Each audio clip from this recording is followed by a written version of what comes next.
The Georgia Bulldogs have a secret weapon on offense this year, and it may not be the guy that you're expecting.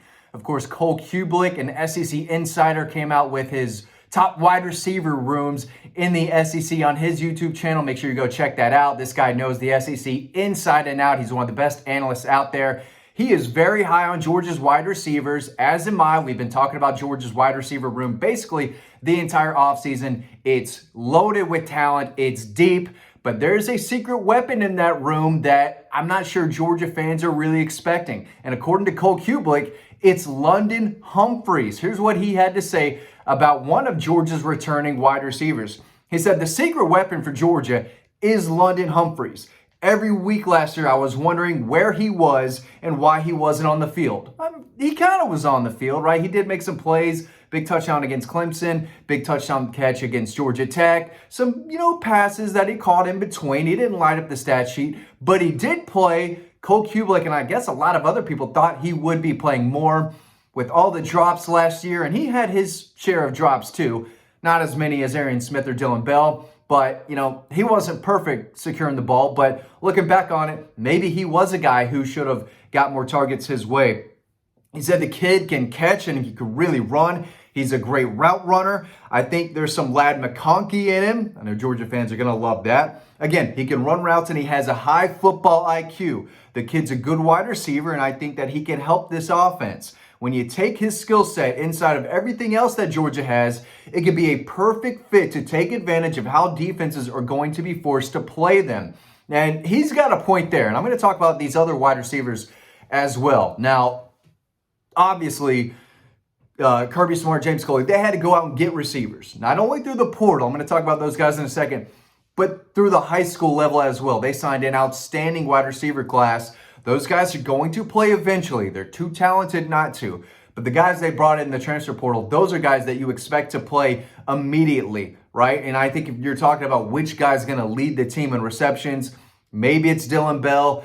It could be Colby Young. I don't think so. But a lot of people, especially with the way Mike Bobo runs the offense, a lot of screens, a lot of short passing game, right? That Zachariah Branch could be that guy. But he's still developing as a wide receiver, right? He's a tremendous athlete. He's one of the fastest and most explosive receivers in college football.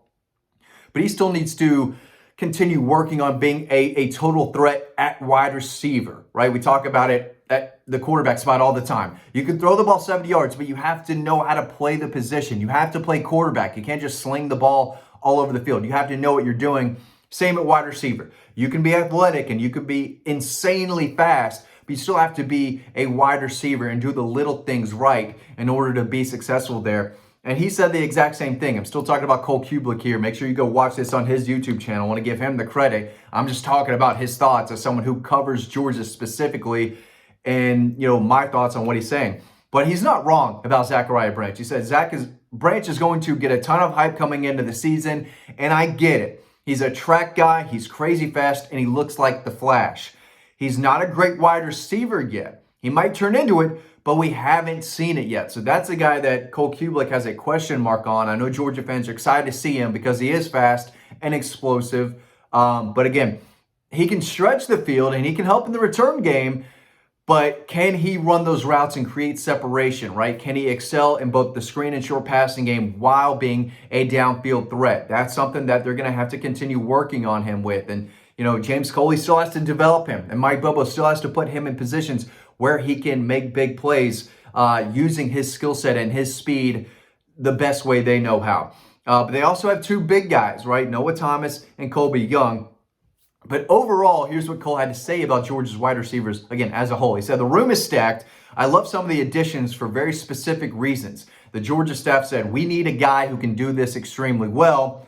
And they go out and they get that guy. And then he talks about Dylan Bell. Dylan Bell needs to be talked about more. I think he's one of the best football players in the SEC. Now, he's not wrong there. I've said many times that I guess his biggest weakness is actually catching and securing the football. But he's a great athlete. He can do a lot after the catch, right? Hand the ball off to him. I want to see more carries, more jet sweeps, more end arounds with Dylan Bell. That's where he's at his best. The guy can get chunks of yards on the ground. He can make defenders miss. He can break tackles. There's a lot of great things that he does once he has the football.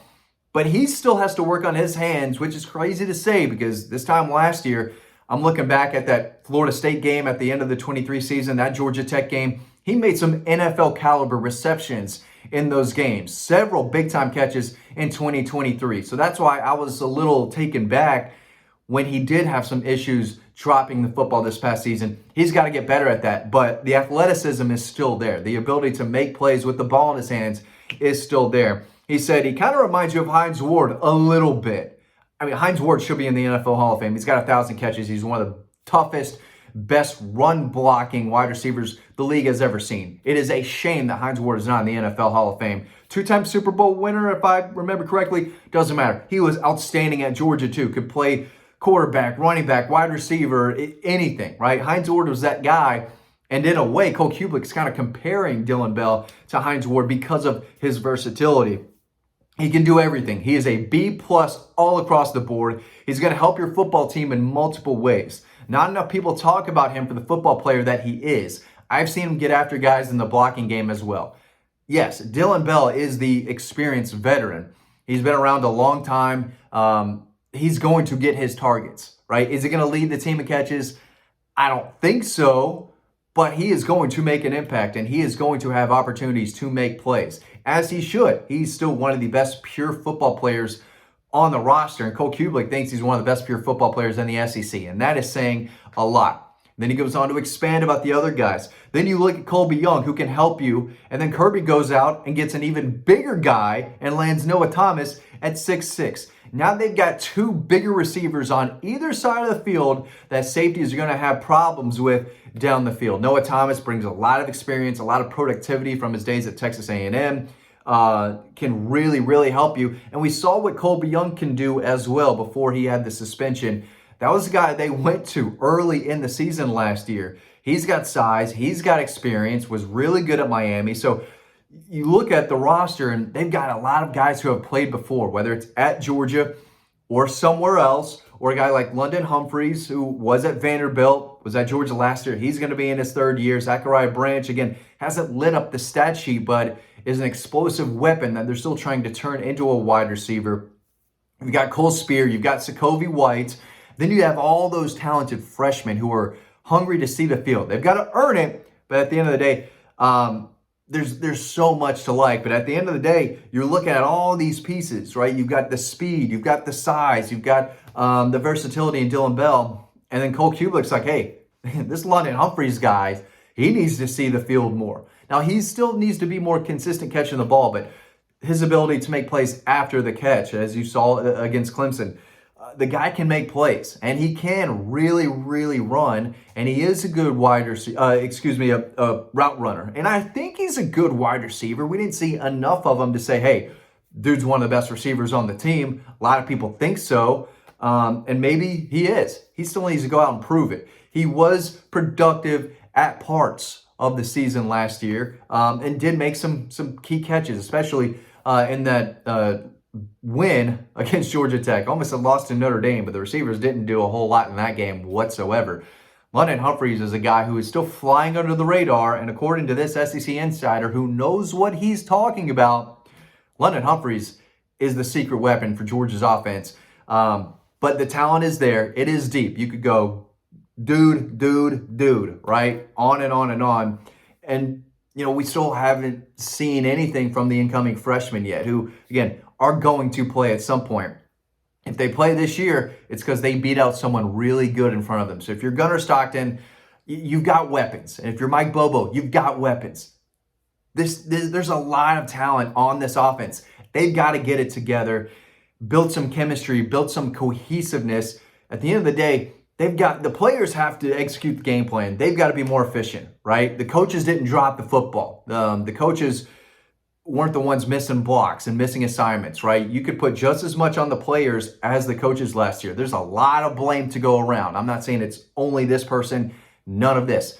Everyone deserves blame for the offense last year, and its inability to score in the first half of games. That was a theme we saw all season long. That having trouble getting off to those slow starts, not scoring a lot of points in the first half, the inability to get a consistent run game going, the drops week after week after week. The Quarterback play was not great from Carson Beck at times, especially in the middle of the season. He bounced back against Tennessee and Georgia Tech, but again, way too up and down. A lot of that's on the players, a lot of it's on the coaches. We'll see if the coaches need to step up and do better, but so do the players, right? And there's way too much talent, not only at wide receiver, but at tight end and at the quarterback spot for them to not be really good this season. A lot of it is up to the offensive line, some new starters, but they've got a lot of experience there as well, probably more than people think.